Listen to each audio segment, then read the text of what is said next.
ओम शांति। 26 फरवरी 2022 बाबा के आज के महावाक्य हैं।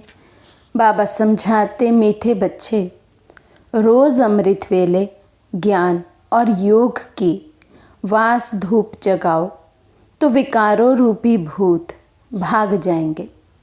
प्रश्न है, कौन सी एक भूल अनेक भूतों को अंदर में प्रवेश कर देती है? बाबा समझाते, मैं आत्मा हूँ, ये बात भूलने से अंदर में अनेक भूत प्रवेश हो जाते हैं।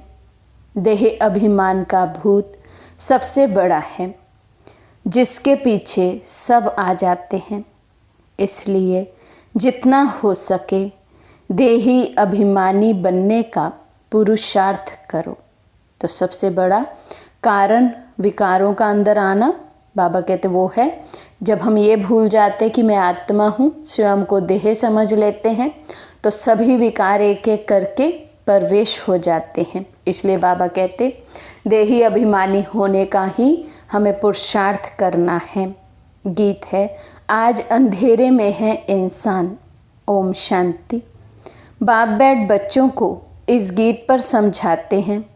भगत भगवान से चाहते हैं कि भगवान आकर हमारी आँखों को अपना साक्षात्कार करा दे। अब तुम बच्चे तो सन्मुख बैठे हो, तुमने ईश्वर को पाया है, इन आँखों से देखा है। ईश्वर को कैसे पाना होता है वे खुद ही आकर बताते हैं, अर्थात ये नॉलेज देते हैं। बाबा को हम कैसे पा सकते हैं, ईश्वर को कैसे पा सकते हैं? बाबा कहते जब तक मैं स्वयं आकर ये ज्ञान ना दूं तब तक कोई भी समझ ना सके। समझाते हैं इस तन द्वारा, तुम सब आत्माएं भी इस तन द्वारा अपना अपना पाठ बजाती हो। बिगड़ शरीर तो कोई पाठ बजा ना सके, पाठ आत्मा ही बजाती है शरीर द्वारा। शरीर के नाम भी भिन्न भिन्न रखे जाते हैं, आत्मा तो एक ही है। आत्मा खुद कहती है और बाप भी समझाते हैं कि 84 जन्म आत्मा लेती है। आत्मा कहती है हम एक शरीर छोड़ दूसरा लेते हैं। शरीर तो नहीं कहेगा ना। अब तुम बच्चे तो जान गए हो कि हम आत्मा हैं ना कि शरीर। बाबा आकर हमको आत्म अभिमानी बनाते हैं। इस शरीर द्वारा आत्मा ही सब कुछ करती है। शरीर के अंदर आत्मा कहती है इस शरीर द्वारा मैं चलता फिरता हूँ। मैं आत्मा जज वकील आदि बनता हूँ। आत्मा कहती है हम इस शरीर द्वारा राजयोग सीखते हैं, फिर जाकर राजा रानी की लिबास पहनेंगे। अब तुमको आत्म अभिमानी बनाया जाता है। देह अभिमान में आना यही पहले नंबर की भूल है, जिससे फिर और भूलें भी होती हैं। इसको देह अभिमान का भूत कहा जाता है। हर एक मनुष्य में 5 भूत तो हैं ज़रूर। भूतों को भगाने के लिए ही वास धूप किया जाता है।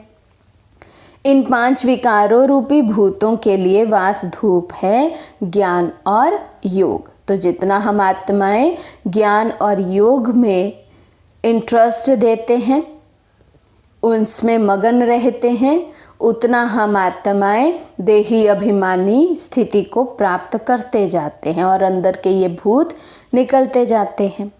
ये कोई जल्दी नहीं भागते हैं, उन्हों को भट्टी में डाला जाता है, क्योंकि ये 5 विकार बड़े पुराने दुश्मन हैं। बाप कहते हैं बच्चे, तुम्हारे में इन भूतों की प्रवेशता हुई है, आधा कल्प हुआ है, जब से रावण राज्य चला है।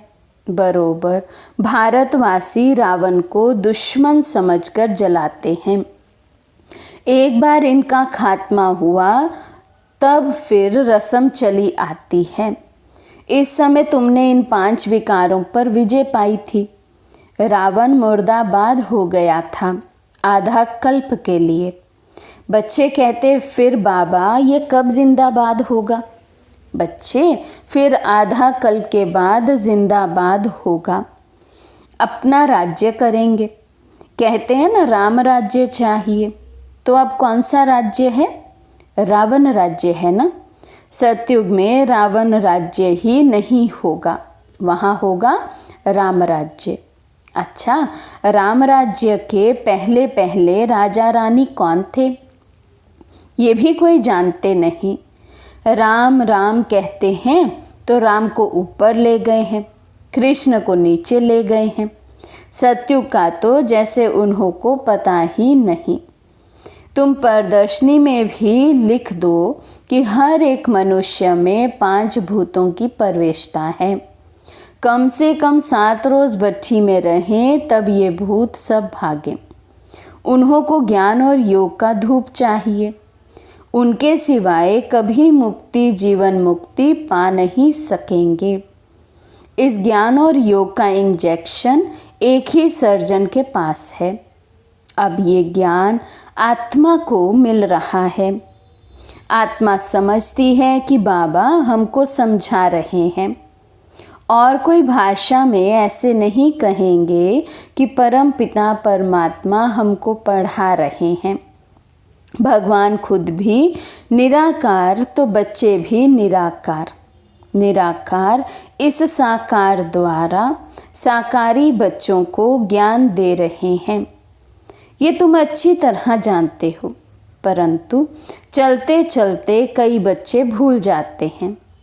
भूलने का भी पहला कारण है देह अभिमान का भूत। उसको भगाने का अमृत वेले ही पुरुषार्थ करना है।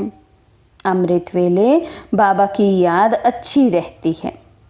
कहते हैं सिमर सिमर सुख पाओ, अमृत वेले का ही कायदा है।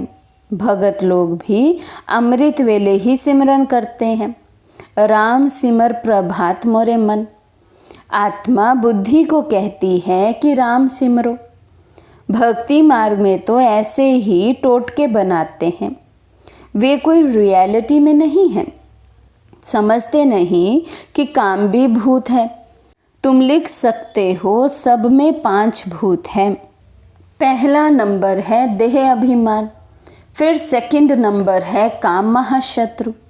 आगे स्कूल में भी पढ़ाते थे कि तुम आत्मा हो, ये शरीर 5 तत्वों का बना हुआ है। आत्मा विनाशी है, शरीर विनाशी है। अब तो ये पढ़ाई आदि कुछ नहीं है। अब तुम बच्चों को पूरा परिचय दिया जाता है। प्रेसिडेंट को ज़रूर प्रेसिडेंट कहेंगे, प्राइम मिनिस्टर को प्राइम मिनिस्टर। दोनों की एक्ट अपनी अपनी है। वैसे परम पिता परमात्मा और फिर त्रिमूर्ति, उन्हों की भी एक्ट अपनी अपनी है। शिव को कहा ही जाता है पतित पावन। वे ब्रह्मा द्वारा पतितों को पावन बनाते हैं, उनकी ये ड्यूटी है। अब बड़े ते बड़ा तो है शिव।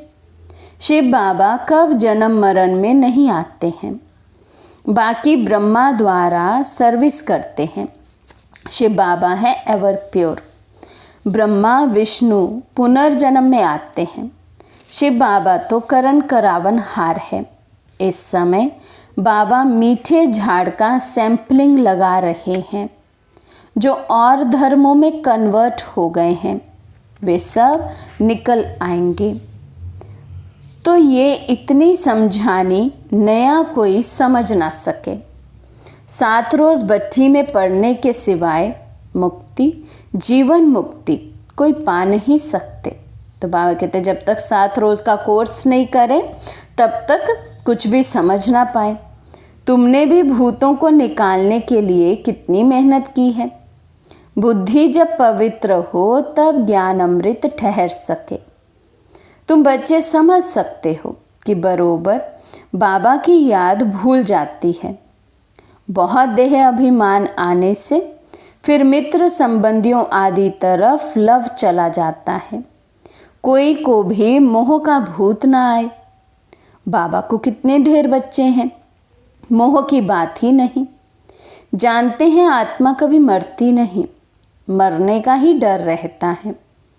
आत्मा भी अविनाशी है, परमात्मा भी अविनाशी है। वे जन्म मरण में नहीं आता। बाबा कहते हैं, मैं इस शरीर का लोन लेता हूँ। मेरे रहने से इनको बहुत फ़ायदा है। इनकी आयु बढ़ जाती है, गुलगुल हो जाता है। इनकी सब खामियां ख़त्म कर बिल्कुल नया बना देता हूँ।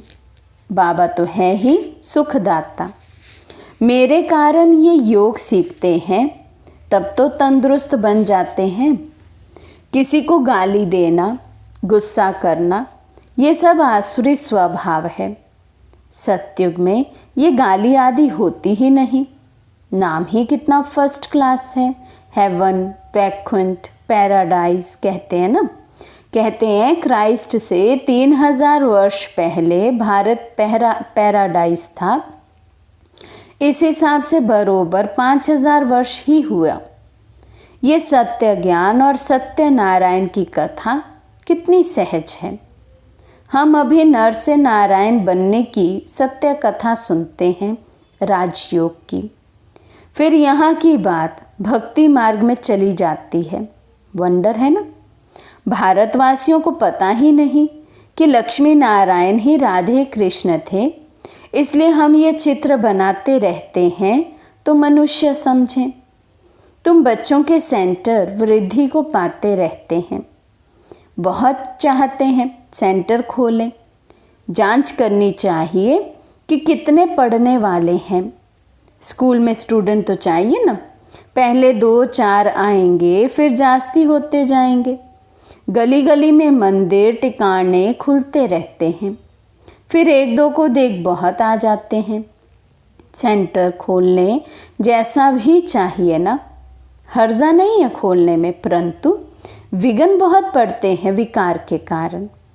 हम तो सिर्फ गीता सुनाते हैं, परंतु शुरू से इस विष के कारण झगड़ा चलता ही रहता है। समझते हैं यहाँ जाने से विष का प्याला नहीं मिलेगा। इस पर मीरा का इतिहास भी है। ऐसे तो बहुत कन्याएं और बालक ब्रह्मचारी रहते हैं, उनको तो कोई कुछ नहीं कहता। ये तो कल्प पहले भी गाली खाई थी। ये तो होना ही है। कोई तो पवित्रता की प्रतिज्ञा करते हैं, फिर हार भी खा लेते हैं। कल्प कल्प की लॉटरी है। इसमें जांच की जाती है कि कहाँ तक वर्षा लेते हैं, फिर कल्प कल्प लेते रहेंगे। कहाँ काम ना मिलने कारण फिर क्रोध में आकर हंगामा करते हैं। तकलीफ बहुत देते हैं, मारते भी हैं। फिर जब समझ जाते हैं तो माफ़ी भी लेते हैं। फिर भी अपकारी के ऊपर उपकार करना होता है। कहेंगे अच्छा, फिर पुरुषार्थ करो। अपकारी पर उपकार कर उठाना बेहतर है। रहम दिल बनना होता है। पहले पहले मेहनत है आत्म अभिमानी बनने की। देह अभिमानी होने से बाप को भूल जाते हैं, फिर भूले होती रहेंगी। हर एक की चलन से पता पड़ जाता है। मुख से हमेशा रतन निकलने चाहिए, पत्थर नहीं। आगे पत्थर निकलते थे, अब रतन निकलने चाहिए। तुम्हारा नाम ही है रूप बसंत। बाबा भी रूप बसंत है, ज्ञान का सागर है, और उनका रूप भी ज्योतिर्लिंगम दिखाया है, परंतु है स्टार। पूजा के लिए बड़ा रूप रख दिया है। अच्छा, मीठे मीठे सिकी लदे बच्चों प्रति माता पिता बाप दादा का याद प्यार और गुड मॉर्निंग। रूहानी बाप की रूहानी बच्चों को नमस्ते। हम रूहानी बच्चों की रूहानी बाप दादा को दिल व जान सिक व प्रेम से नमस्ते नमस्ते नमस्ते जी। धारणा के लिए मुख्य सार। फर्स्ट पॉइंट, पहले पहले आत्म अभिमानी बनने की मेहनत करनी है। देह अभिमान में कभी नहीं आना है। रहम दिल बन अपकारी पर भी उपकार करना है। सेकंड पॉइंट, भूतों को भगाने के लिए अमृत वेले विशेष याद में रहने का पुरुषार्थ करना है। मीठे झाड़ का सैंपलिंग लगाने में बाबा का मददगार बनना है। आज का वरदान है, बेहद की वैराग्य वृत्ति द्वारा मेरेपन के रॉयल रूप को समाप्त करने वाले न्यारे प्यारे भव। बेहद की वैराग्य वृत्ति द्वारा मेरेपन के रॉयल रूप को समाप्त करने वाले न्यारे प्यारे भव। समय की समीपता प्रमाण वर्तमान समय के वायुमंडल में बेहद का वैराग्य प्रत्यक्ष रूप में होना आवश्यक है। यथार्थ वैराग्य वृत्ति का अर्थ है सर्व के संबंध संपर्क में जितना न्यारा उतना प्यारा। जो न्यारा प्यारा है वे निमित्त और निर्माण है, उसमें मेरेपन का भान आ नहीं सकता। वर्तमान समय मेरापन रॉयल रूप से बढ़ गया है। कहेंगे ये मेरा ही काम है, मेरा ही स्थान है, मुझे ये सब साधन भाग्य अनुसार मिले हैं। तो अब ऐसे रॉयल रूप के मेरेपन को समाप्त करो। स्लोगन है, पर चिंतन के प्रभाव से मुक्त होना है तो शुभ चिंतन करो और शुभ चिंतक बनो। मातेश्वरी जी के अनमोल महावाक्य सार है, हम ब्राह्मण कुल का छोटा सा संसार। गीत बजा मेरा छोटा सा देखो ये संसार है। ये गीत किसी समय का गाया हुआ है, क्योंकि इस संगम समय ही हम ब्राह्मण कुल का छोटा सा संसार है। वो हमारा कौन सा परिवार है, वे नंबरवार बतलाते हैं। हम परमपिता परमात्मा शिव के पोत्रे हैं, ब्रह्मा सरस्वती की मुख संतान हैं और विष्णु शंकर हमारे ताया जी हैं और हम आपस में सभी भाई बहन ठहरे। ये है अपना छोटा सा संसार। इनके आगे और संबंध रचा ही नहीं है।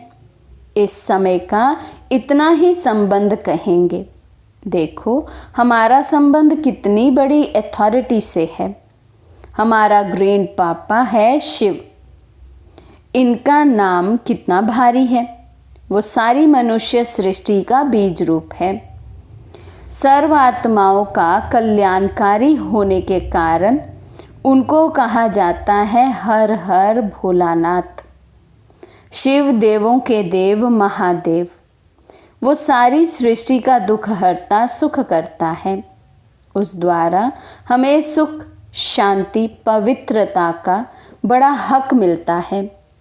शांति में फिर कोई कर्म बंधन का हिसाब किताब नहीं रहता, परंतु ये दोनों वस्तु पवित्रता के आधार पर रखते हैं।